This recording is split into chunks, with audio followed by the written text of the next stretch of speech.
why don't we get on with the show here?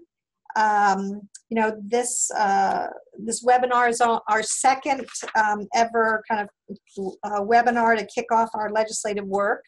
A lot of us, if we have this, if you are in speaker view, that's what you want to be so you can see the PowerPoint. Everybody should have it shared as their main screen now, right? So everybody's seen it?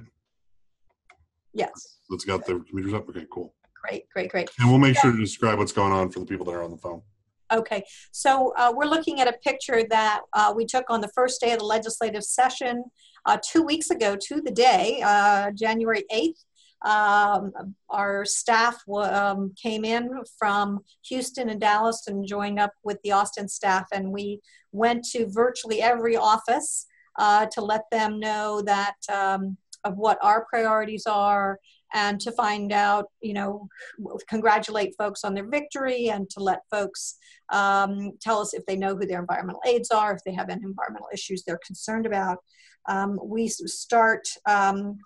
don't start just at the first day of the session. We've been working for a long time on even before the session got started, but we were there on opening day.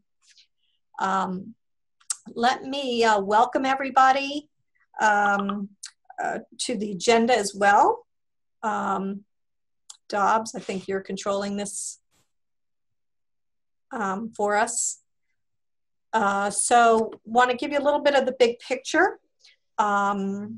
Things are already getting a little interesting over there at the Capitol, but there definitely is more momentum in our favor for a number of reasons. I want to give you an overview of what our priorities are, and you know, there's lots of other environmental issues that are cooking as well, and talk about kind of what you can do as a grassroots activist that can have an impact. And then let's do some discussion and questions at the end. You can use the chat feature, however, at any time, and we can hopefully address some of that as we go along. So, in terms of the big picture and why do we have some momentum? Elections matter. The majority party went from having a 95 to 55 majority in the House to an 83 to 67 majority. That's a big drop. That assumes there's 3 vacancies that are in seats that are supposed to be safe for the Democratic Party. Assuming those 3 seats are filled by Democrats, the numbers will be 83 to 67. In addition, there were another 7 Republican legislators who nearly lost their seats. They won by less than 52% of the vote. So in the majority party, unfortunately, since really 2010,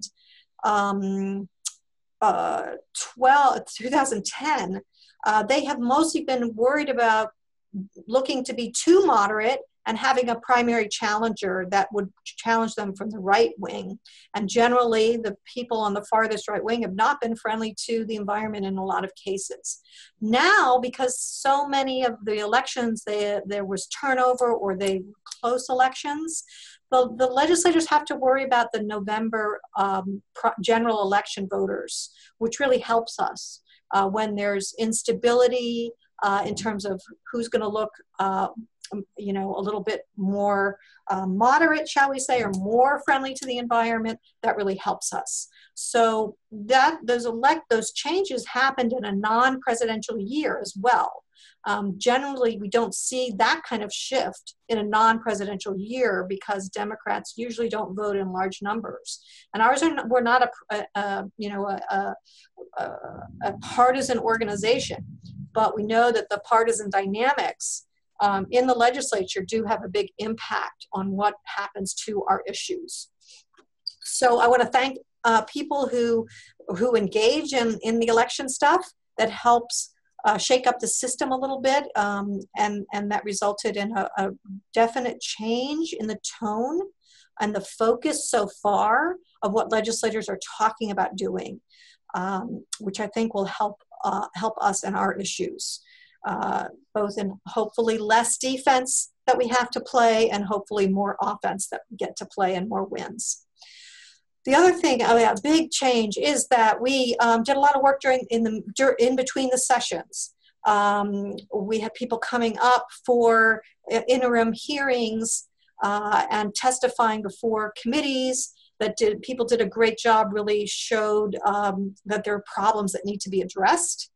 And that also laid the groundwork for legislators on both sides of the aisle, drafting legislation and soon introducing legislation on the issues that we care about.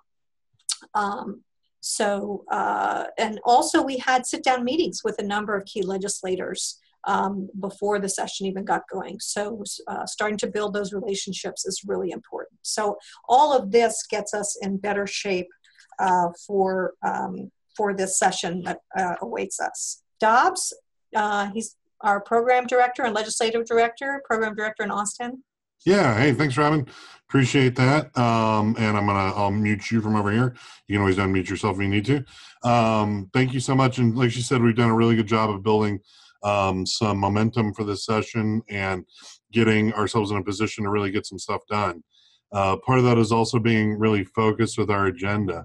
Organizations that are out there that have 20 different things that they're working on frequently get none of them, right? And so we've really focused on 3 key areas. Now, this is not to say that as the session develops, we've found that oftentimes, bad ideas start to assert themselves and we have to switch gears pretty quickly and play defense, maybe against something that we didn't even anticipate. We've done that. We did that last time with the trees. For those of y'all who were helping us out on the tree issues, which we're taking up again, I'll talk about that in a second. We did that with that for sure.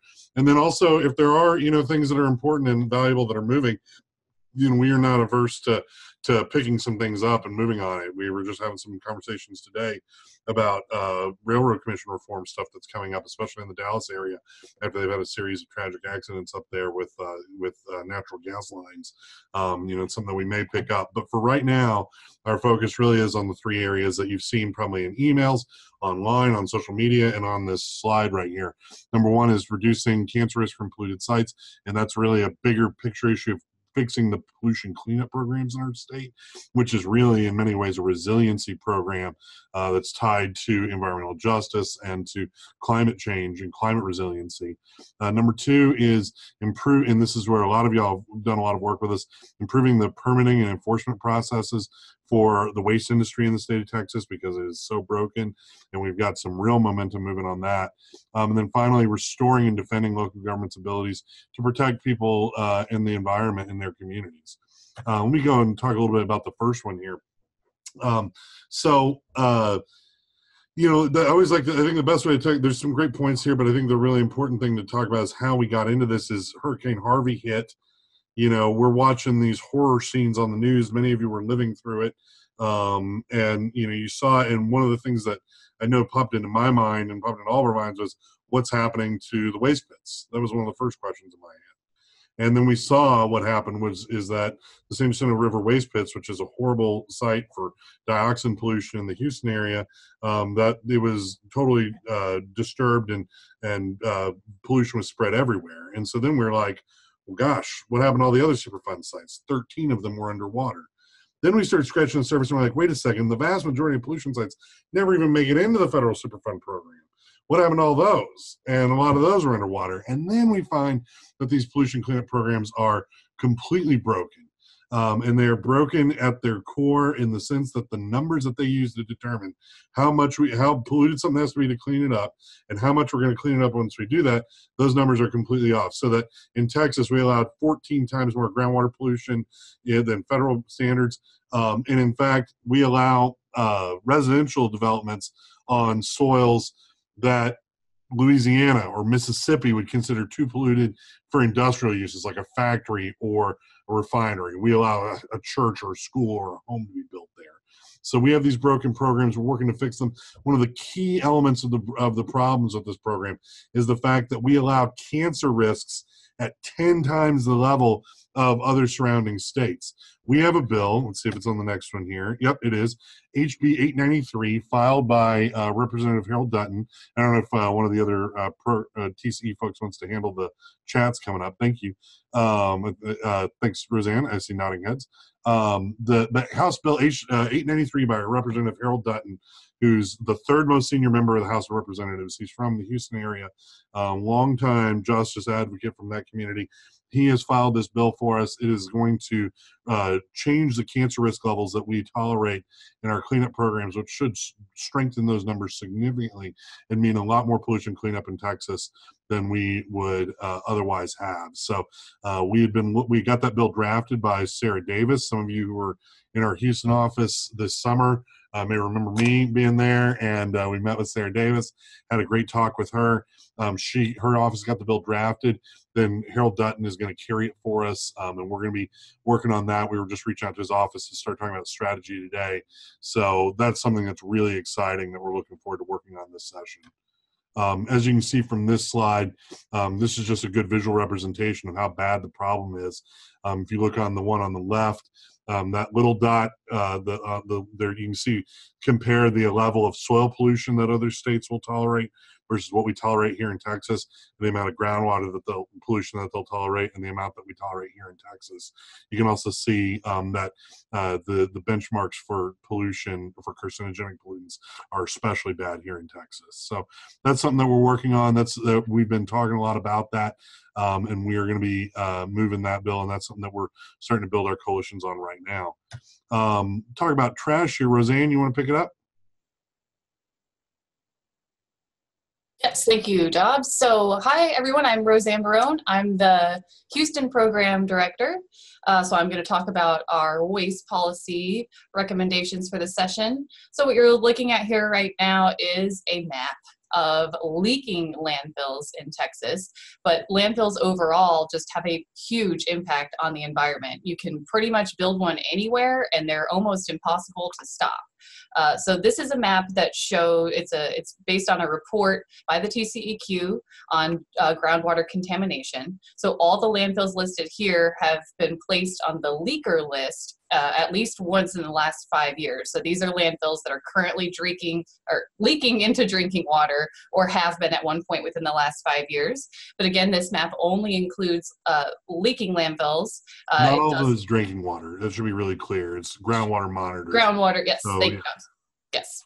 But this is only leaking ones, so this doesn't include all the other ones that could be posing other problems to the communities where they are, such as flooding. I know there's people on this call right now who live next to landfills that flood their property.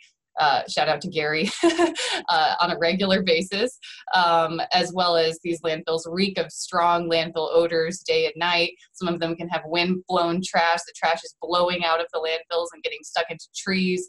They can just become areas that are magnets for illegal dumping. And all of these problems are a result of the landfills being poorly run and of the TCEQ not enforcing better operations at these landfills. So that's what our policies are looking to change, to strengthen and enforce landfill regulations now to prevent these problems from happening more in the future.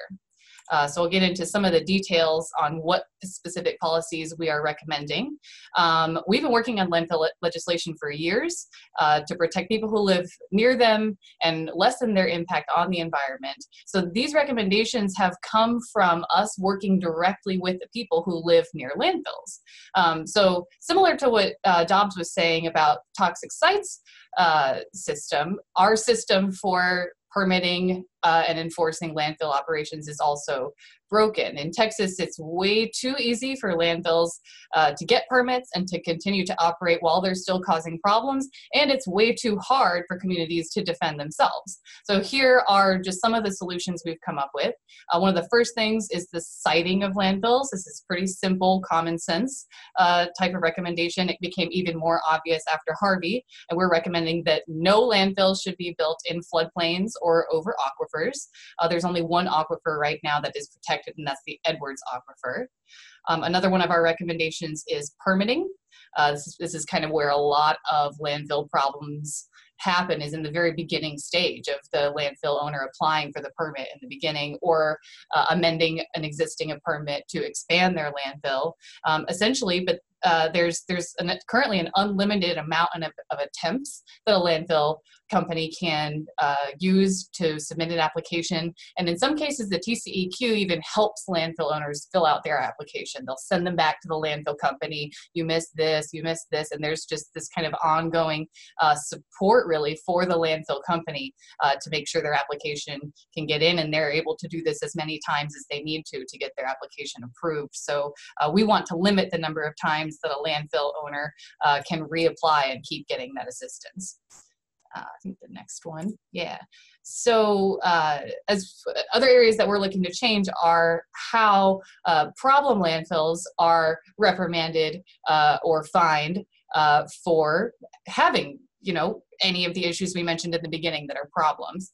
So right now, the fines that landfills receive when they do something wrong, when they get a violation, are so minimal that landfill factors actually factor them in as just a regular cost of doing business, when in reality, these fines should be used to change the behavior of the landfill. So we're working on legislation to increase the amount of these fines, that they're a bigger hit to their budget, as well as another issue where landfills are approved for new permits or amended permits at any time, even though they could be undergoing an enforcement action to correct one of the violations that they had been fined for. So we want legislation that will prevent any new permits from being approved until the current problems that they are working to fix have been solved. Another way we can do this is by giving local government a bigger role in decision making about landfills. And so these can be local elected officials. They're called COGs, or councils of government, and they can act as like an extra step in the review process to either deny or approve a landfill. So they're really useful. These COGs, they know the district well. They most likely have a better sense of whether or not a landfill is compliant or is a good idea for the area, because these local representatives hear from their districts and hear from the residents much more often than the TCEQ does. So they can help make the landfill permit process not so one-sided. They can help get communities' input into the process a lot more. So essentially, that's what all of our landfill policy recommendations aim to do, is to not make it so easy for the landfills to continue going about their business if they're doing a poor job of operating in a community or getting a new permit. It's to make it so that the TCEQ doesn't act so much in favor of the companies, but rather takes into account the impact that those businesses are having on their community. And then I'm gonna kick it over to Corey, I believe, in Dallas for our next. If I could just say one thing real quick on that, as legislative director here, we're still waiting to see exactly which of these ideas gets bills drafted, and there may be other things as well. So we're in contact with a lot of different offices, most notably Representatives Ed Thompson from Houston. I don't know if Ed Mears made it onto the call today, but Ed's been really helpful on getting him mobilized on this. Also, State Senator Judy Zaffarini, who I know, I saw Patton is on here. He's got property in her district. And Dwayne Bohack and Joan Huffman, Gary, you're here. They've been really helpful, and then several others as well. So we'll stay tuned on that. Cool, thanks for that. And hey folks, Corey here with the Dallas office and the local program director up here in North Texas. So the first couple of issues that we talked about deal with waste policy and cleaning up polluted sites. This third one here is more about protecting local ordinances and local rules and regulations on how we protect the environment. As some of you all probably have been paying attention to previous legislative sessions, the state capitol and many of its lawmakers down there have been acting kind of like the City Council of Texas, like they want to be the only ones making rules, and that local governments, especially on environmental topics, should not be overstepping their bounds, as they like to put it. And one of the things that we saw that happened recently was an old state law was interpreted by the Texas Supreme Court in a case against the city of Laredo's plastic bag ordinance, or their single-use bag ordinance, that this state law prohibits cities from having any kinds of rules or restrictions on plastic bags or single-use bags, checkout bags. The law actually defined a word container very loosely. We believe the law was actually intended to prevent things like bottle deposits or styrofoam bans at the very local level of government, but was later interpreted last year to mean, any kind of restriction on a container, even including these flimsy bags that people get from checkout stores, at grocery stores all the time. So that was in June of 2018. The Texas Supreme Court struck down all of the local ordinances. So any city that you know about that had a bag ordinance, it can no longer be enforced. Some actual good news, though, that came out of that Supreme Court decision was a concurring opinion by 2 Republican Supreme Court justices. That was Eva Guzman and Deborah Lehrman. And you can see the quote on the screen for folks who have it up, but they essentially said that the ball is in the court of the legislature, and that they believe that we really ought to have these, the local governments really ought to have the ability to have these ordinances and restrictions on bags in order to protect the environment. They're simply interpreting state law as their job is, but they don't necessarily agree with it. So that was a nice opinion that we got from the court, from a couple of the justices of the court, and as we'll see in a couple of these slides here, there's a little bit of hope that we may be able to restore that control. This slide here talks a little bit about, of course, the problems with bags. Not only have they been a nuisance to wildlife and livestock, we've actually heard from a lot of people around the state, including cattle owners whose cattle are consuming these bags and getting sick or dying. We've seen problems with cotton farmers where the bags will get baled in with cotton and reduce the overall value of that material. And then in addition to that, there's all these litter cleanup costs, which are estimated from $11 to $26 million. It's a financial burden that gets put on oftentimes cities to clean up this litter. So obviously, I think everybody on this call understands that plastic bags can be a huge nuisance to the environment. They are. And there's a couple of bills that Representative Gina Hinojosa has filed that will help restore the ability of local governments to have restrictions. House Bill 514 basically affirms the right of local governments to restrict and ban single-use bags.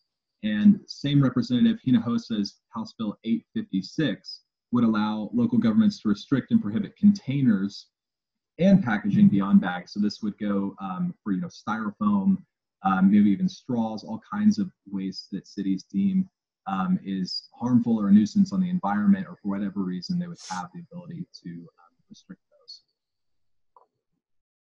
The next slide shows us a map of some of the cities that were affected. All of these pinpoints represent cities that had bag ordinances. The red ones were ones that were contested at some point. Laredo is the case that went to the Supreme Court. This map actually doesn't include Dallas, but Dallas is another city that had a bag ordinance that was contested and withdrawn. So this map, I think, shows to a fair degree that this isn't just about big cities. This is not just about liberal cities or what have you. This is all over cities, and folks from all different types of backgrounds and across the state really have had to deal with these issues and ought to be able to deal with them in their own ways. Next, we're going to talk about another local control issue, for lack of a better term, local regulation issue. Over 100 cities in the state have what we call tree preservation ordinances, or ordinances that deal with protecting historic, old growth, or very large trees from just being hacked down by developers. And as you can see in one of these photos right here on the left, this is an example of what some developers can do when they want to build a new suburb, when they want to build massive warehouses. A lot of times it's easier, frankly, to just do away with sometimes what's referred to as overburden, or trees, forests. It's developer lingo sometimes used. And certainly we know that trees have a very positive effect on the environment. We know that they can help control flooding. They provide all kinds of benefits to quality of life and our communities. And there's a lot of reasons that we ought to be protecting, especially old growth trees. And there's a lot of reasons why Many of these cities have already adopted these rules. Now, one of the issues is that our governor, Greg Abbott, has called to put some restrictions on what local governments can do with trees. And if we go to the next slide, there was a bill that was filed during the special session that the governor called for. He put it on his top list of priorities during the special session to do away with tree protections at the local level. And a Senate version of the bill that ended up getting passed that we fought during the special session would have completely gutted, or what we like to say, clear cut, all of the local tree ordinances in Texas. Thankfully, we were able to prevent that version of the bill from passing, and we got a much better bill out of the session that does provide some new guidelines for local governments, but doesn't quite do away with those local rules. What we might see this session is another introduction of some potentially bad legislation on how we deal with local tree rules.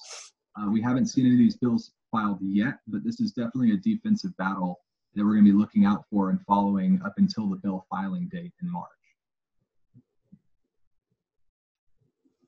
All right. And I believe I'm kicking it back to Roseanne now for talking about some actions. Yes, thank you. This is where we get all the work done, are the actions that we take throughout the entire session. So the session goes through May. So the variety of different tactics can apply different pressure on our decision makers as these bills move through the session. So things we're always doing, as you all know, are writing letters to our representatives. Thank you to those of you who have written letters for our door-to-door organizers, and we've come by and collected them. Those are extremely effective, so thank you for doing that. And we also have online petitions. You'll see the link here on the bullet point, the third one here, texasenvironment.org/take-action. All of the issues that we just described now have a live link where you can put in your personal information, and you can send an email directly to your own representatives on any of these issues by going to this link, and it automatically uploads your representatives for you. It's a fantastic site that we use to send these direct communications. And then, of course, at the Capitol, we're going to be coordinating meetings with representatives there, local meetings in our districts. We have Lobby Day, of course, which is the one main big day we all go together, which will be April 1st of this year, and also chances to testify at hearings as these bills come up and as those hearings have been scheduled yet, which we haven't heard yet, but we will keep you in the loop on when all those happen. So you can do all of these things with us. And the link to sign up to participate in any of those is down here at the bottom. It's a bit.ly link, so you can type bit.ly/ledge-signups-TCE, and then you can put your personal information, where you live, who your representatives are for the House and for the Senate, and then more detailed information that we can help make the most of your connections with your representatives. So Dobbs is going to go over district meetings a little bit in the next slide, and I'll just say a bit about bill testimony. So we do have, I think that was mentioned in the last slide, the best people to testify at a bill as those hearings are scheduled are people who have a direct connection to the substance of the bill. For example, your home, your family, your business is affected by any of the things we described: a landfill, a toxic site, plastic bags ruining your life. And even better are people who have a good connection to the members on the committee itself. So think about if you or someone you know might be someone that we would want to work with to testify in support of one of our bills. Think about who you know in your networks, because we're all stronger when we do this together. And we mentioned here, these connections that you could have are extremely useful for as we can create a diverse, broad support for these issues. So if you're active in your local government, your school district, if you're part of a club, a civic group, professional organization, what have you, these connections are extremely useful. Particularly in areas where the environmental community has less of a presence. So those are just some things to think about as you fill out this form here at the bottom to sign up to participate in Lobby Day, in local meetings, And in those hearings, that form is where you can sign up for all of those things. And feel free to send that link to other people. Anybody can use this form that you know that wants to get active on any of the issues that we've talked about so far tonight. So Dobbs, yes, tell us about district meetings.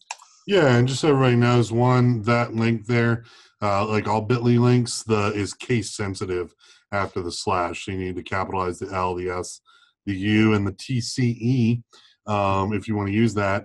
And then we'll make sure to have these slides available for everybody to look at. You'll be able to click on that. It should be pretty straightforward. So just FYI on that. Let me move on to here. So, like Roseanne was saying, getting meetings with legislators and building those, and like Robin was saying at the very beginning, the relationships that we built with these offices, with these lawmakers are tremendous. When I can walk into the Capitol and I can walk up to these folks and they're slapping me on the back and saying how much they like working with us, that counts for something. And, it's really the constituents like y'all that have made this possible. I'm a pretty fun guy to hang out with, but it's really the fact that I'm speaking for so many thousands of people like you that make this possible, and they know that you're paying attention and that you're engaging. So that's what's important about it. I think that there are instances where district meetings are really important and really valuable. When these people know that the people back home really are paying attention. It's not just the folks in Austin, the environmentalists that are based here that are paying attention, but people back in the district. It makes a difference. And if you would like to do that for us, if you'd like to participate in district meetings, please use the form to let us know, or reach out to me or Roseanne or Corey or Robin and let us know, yeah, I want to do a district meeting. Now, not all district meetings are created equally, obviously. There are districts that are more important than others with this particular tactic.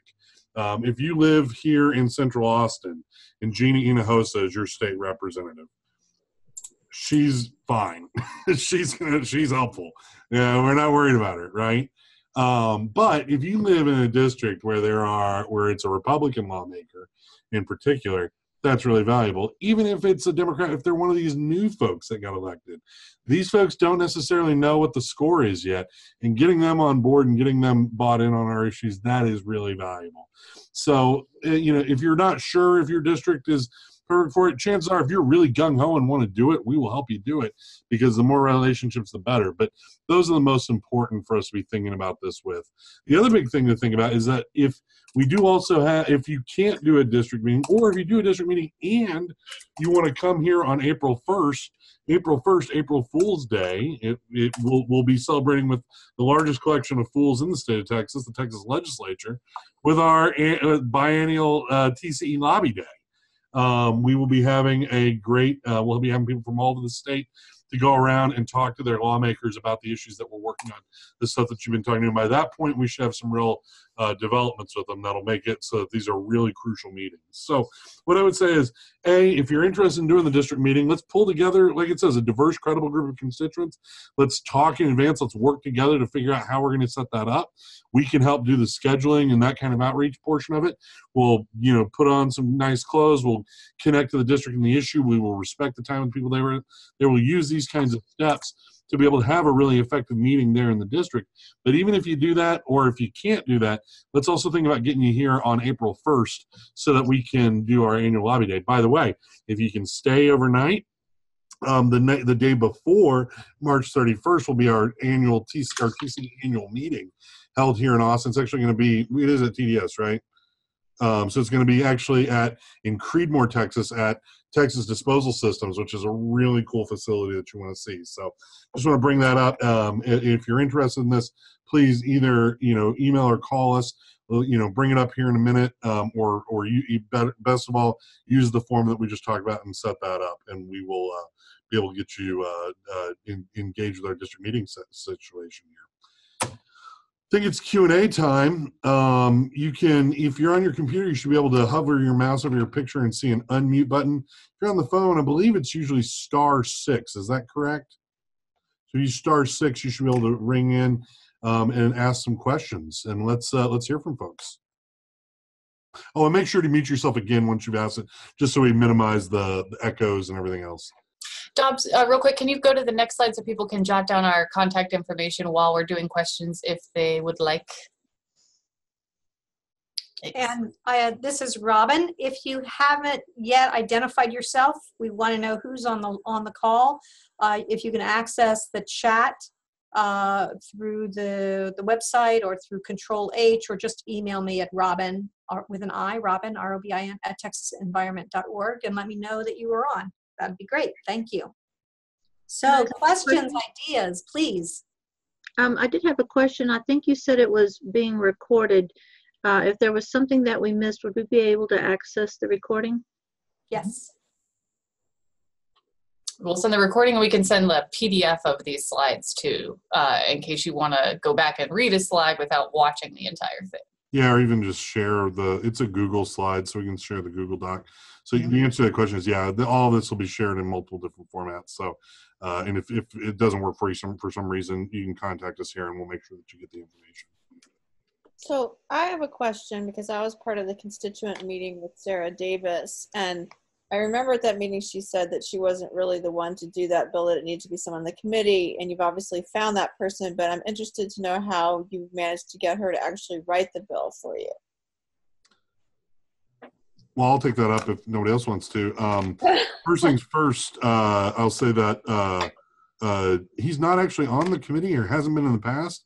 But he's even better than that. He's one of the most senior and respected members of the legislature, and he's got sites in his district that are impacted by this process. So it's a very personal bill for him, and his staff is very fired up about it. And that's what really motivated us to work with him, was how intensely committed they are to this idea, because it affects them so much. So that was really what was going on. You were there sitting with us, right? Yeah, I was, and I just got the message that though she was interested and supportive, that she didn't feel like she was the right person. So that's why I just was interested to know, did she reach back to you and say, hey, we'll write this for you so you can use it with someone else? Or yeah, or? I think she may have committed to that at the meeting there. I think we had to kind of press her on it. Maybe I'm mistaken on that, but she, I think that the short answer to that is hundreds and hundreds of letters and phone calls and emails from people like you. All of those, like what we had 10 plus constituents in that room, people who had been in that district for a long time, very active people sitting there and meeting with her. I think that all of that was, that pressure. She knows she has to help us out. She may not want to stick her neck out a ton, but she's got to do something for us, and she did, and it was because of y'all. Okay, well, I think that's great, because actually I don't think that she actually committed specifically to writing that bill. She was more vague than that, actually. So that's why I was like, how did that evolve into her doing that? But that's Roseanne, do you want to add anything? Yeah.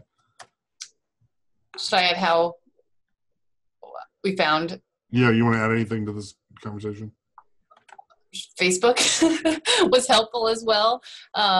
We got involved in the toxic sites issue, years ago, but one of the first things that we did to raise awareness about some of the problems at toxic sites and communities that still have them is here in Houston, in the 5th Ward, is a Superfund site called MDI.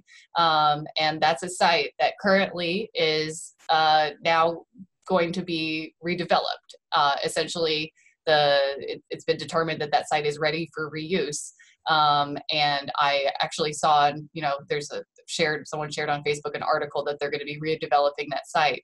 And a member of Dutton's office commented on the article. I reached out to her, and they were extremely supportive from the very beginning. Just, yes, we want to work on this with you. So that's also kind of how it's kind of full circle for us that we planned an action back right when Scott Pruitt became head of the EPA, and he was talking about redeveloping as many toxic sites as he could. That was one of the first things we did. And now here we are, almost 2 years later, working to tackle that exact same issue, to increase the protections from people around these toxic sites, so that fewer people can be exposed to the contaminants found at them. Yeah, and before we move on to the next question, one other thing I want to add to that, in terms of just a little bit of inside baseball that I think is fun and can give you an insight into how the work that y'all do helps our work and how we're able to leverage this in a really kind of politically savvy way, is that, when we were first trying to meet with Sarah Davis, she was like, her office was blowing us off like for a while. They like her staffer, who's like 22 years old and nice guy, you know, sharp kid and everything else. But I mean, frankly, we were trying to meet with her, and he's like, well, I'll meet with your constituents. I'll meet with your members. And I'm like, no, that's not going to be acceptable. And so we set up the meeting with her election opponent in that really close race and sent an email back to her. And I made sure to CC her email on this, right? Her personal email, and said, hey, we're meeting with the opponent. We'd like to meet with you too. You know, we think it's important for you to meet for her to meet with constituents. I addressed it to the guy, but added her. And sure enough, she freaked out and sent me an email right away being like, I'm so sorry. We always want to meet with constituents. What date works for you? And then when they were still dragging their feet, I sent another blast email. And normally we exclude like members from those emails, but I made sure that she saw that we were emailing everybody in her district about this. And sure enough, she opened that email very quickly. So, you know, we did a little bit of political games here, and it worked. Great. Thank you. Yeah. Who else has questions? Or comments, ideas? See Patrick Anderson here. Robin, you want to read that? Yes. Oh, he was identifying himself. Okay. Thanks, Patrick, for all the work that you're doing down there. We'll spread the words. Visit savergvfromlng.com for online comment forums. So everybody make sure to visit that. Did other people have questions? Yes, Neil McQueen here. Hey, Neil. Coastal Bend Coastal Bend Surfrider Foundation. You know, so everything you guys have discussed are House bills. Is there anything moving in the Senate that we should be concerned or interested about? This is Robin.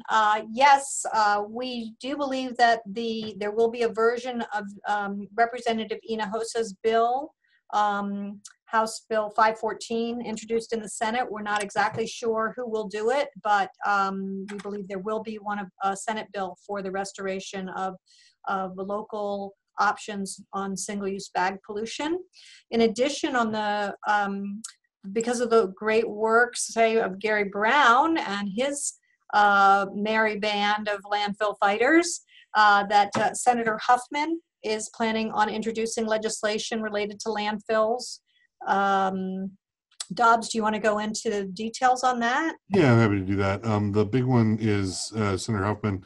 Her staff told me this week, and I believe it's fine for me to report this, that they're going to have a bill that would require a disclosure of nearby landfills to property buyers. Right now, you have a lot of people that buy a house with a landfill in the area. They don't even know until after they've closed that the landfill's right there. Landfills tend to stink at night or early in the morning, times when people aren't buying houses, and so they don't even know that it's a problem until they moved in. So that would be a great step forward. And she's planning on doing that. And then all of the other waste stuff will probably be in both houses, because we have Senator Zaffarini so fired up on this as well. She's drafted a number of bills. We're still waiting to meet with her staff about that. So I would say that all of that will be in both chambers. And, you know, I'm actually anticipating when we meet with Senator Representative Dutton, talking with him about what Senate connections they have, and seeing if we can't find a good Senate author for these bills as well, for that bill as well. So I would say that everything right now, things are starting mostly on the House side. That's how we've kind of done things in the past, but there'll be motion on both chambers early on. Senator Colkhorst also, who had a big landfill fight in her district in Waller County. She's also planning to introduce legislation so that if the TCE turns down your landfill and you've submitted faulty data, that you can't just resubmit and start the whole thing over again. Right.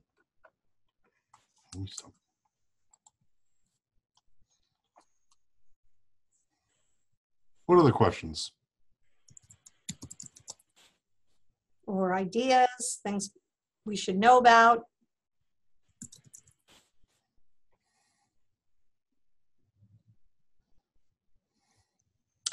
This is Patton. Can you hear me? Hey, Yes. Patton.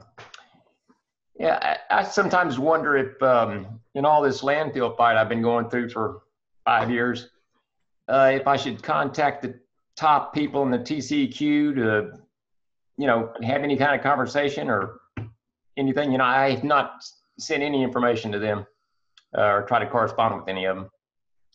Well, when you're in a contested case hearing, that is strictly forbidden as an ex parte communication in many circumstances. So be very careful if you're actually in a contested case hearing. What's going on?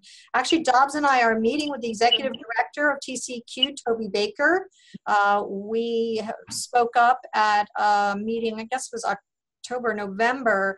It looks like the TCEQ is maybe going to open up the landfill rules, depending and maybe regardless of what happens at the legislature.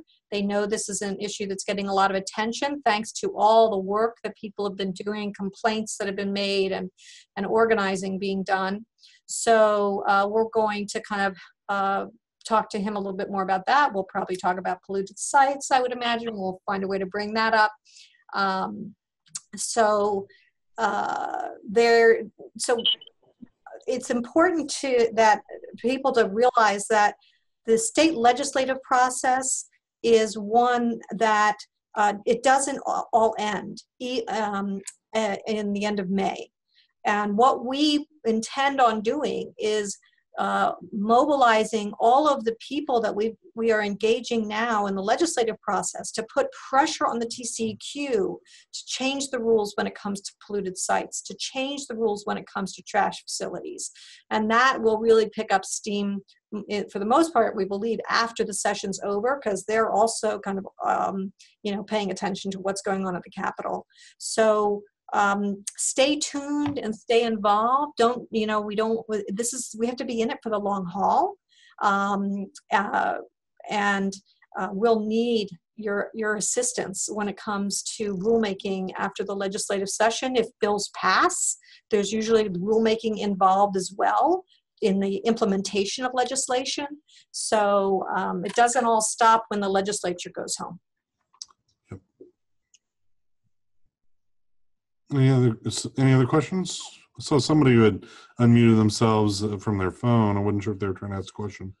Engineers, we're interested in securing Fund 5,000 money for our local efforts to enable local and permanent monitoring of the landfill. Is there legislation in process to help with these types of grants? That's a great question, actually, Ed. I have not seen that yet, and I'm surprised, actually, that Ed Thompson didn't bring it up. In fact, Ed, we should talk tomorrow, you and me, about this, because I know that they could be hearing from y'all a little bit more. I feel like right now, even though they've been great on this, just keeping the heat on is good right now. And you're right that we need that. For those who don't know, Rob, you want to explain Fund 5,000 real quick, and then I'll come back and finish. Sure. For every ton of trash taken to a landfill, there's a surcharge of 95 cents, unless they also do composting at the landfill. That money goes to the state, and now the majority of it goes to the TCEQ and is supposed to be used for waste permitting, enforcement, recycling promotion, that sort of thing. We don't think they're doing that.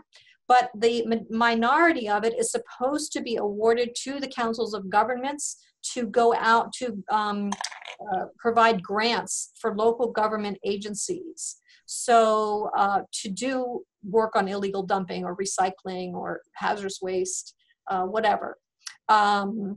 So they could fund, under existing law, they could fund a local government that wanted to do permanent monitoring of a landfill, potentially, but they couldn't fund a local citizens group, residents, or neighborhood association, unless they change that law to allow that, which might be difficult because then the cities who are already getting very little of this money, cities, counties, school districts, would get less. Yeah, and I think that, and so there's a chance that some of this happens through the budget writing process, and I know that there's been talk about doing that.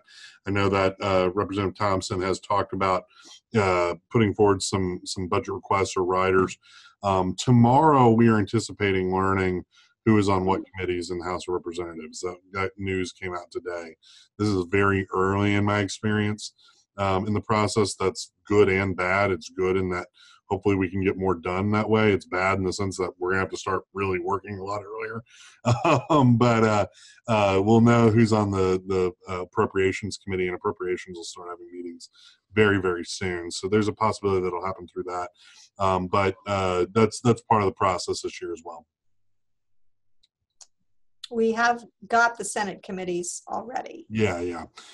Who has questions for Roseanne or for Corey?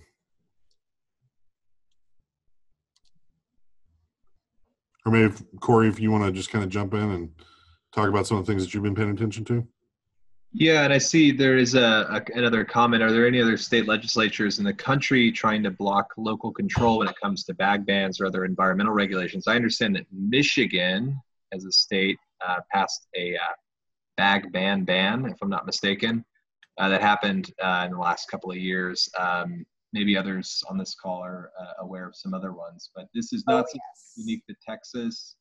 I also know that when it comes to other local environmental rules like hydraulic fracturing, what's known as fracking, that bans of that nature have been banned at the state level in many states. So I don't think it's something that's unique to our legislature. What is unique is it having been done by the courts. There have not been any state Supreme Courts that have used old laws to preempt bag ordinances, but Arizona, Idaho, Mississippi, Missouri, Iowa, Wisconsin, Indiana, those all have all the I states preemptions, and some have. Minnesota and Delaware have kind of part, and Florida have part preemptions. So this is a national effort, and the American Legislative Exchange, ALEC, is spearheading this nationally now. So unfortunately, this is a big problem. And Heather, you asked that question. If you want more, just let me know, and I can. I share our Texas strategy with many people because we did develop some of the key new arguments when it comes to agriculture and livestock, and we assembled great amicus briefs with the help of people on this call, and unfortunately the Texas Supreme Court, some would say, dance with the ones that brung them, I would say.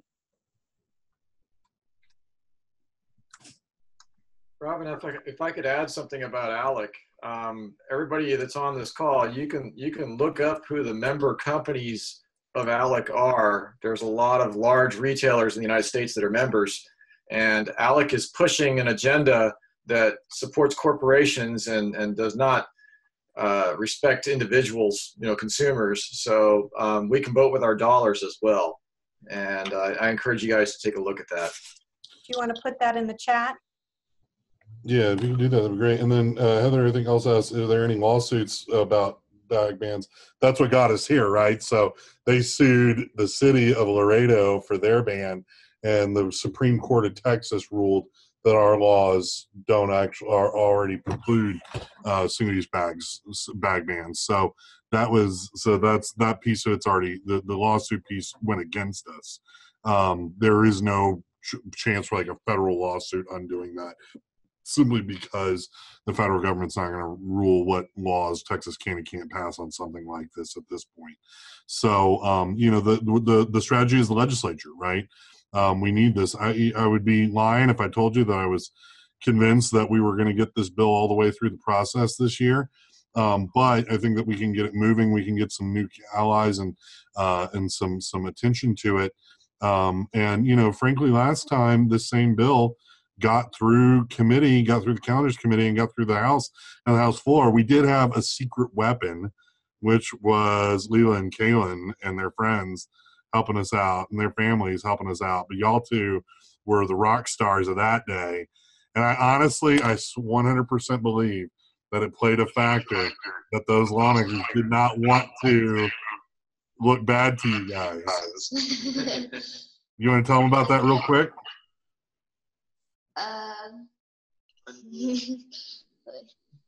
Okay, I'm reading.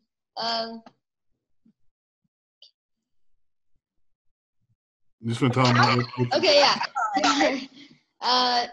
Yeah. Just tell them about what it was like coming to the Capitol to talk about that bill. It was a good experience.